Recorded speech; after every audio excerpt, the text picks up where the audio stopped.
Hi అందరికీ, welcome to our channel. ఈరోజు మన ఆడవాళ్ళందరికీ ఎంతో ఉపయోగపడే ఒక మంచి టిప్ చెప్తాను. ముందుగా మా ఛానల్ని చూసేవాళ్ళు లైక్ చేయండి, షేర్ చేయండి, సబ్స్క్రైబ్ చేయండి. ఇలా కొన్ని మిరియాలు తీసుకొని రోట్లో వేసి కచ్చాపచ్చాగా దంచండి. దంచిన తర్వాత కొన్ని లవంగాలను తీసుకోండి. అందాలతోటి చూసి తీసుకోండి.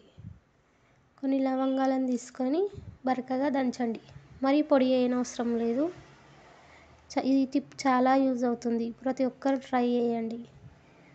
బియ్యం అస్సలు పురుగు పట్టవు. ముందుగానే పురుగు పడితే క్లీన్ చేసి వేయండి. పురుగు పట్టిన తర్వాత వేస్తే యూజ్ ఉండదు.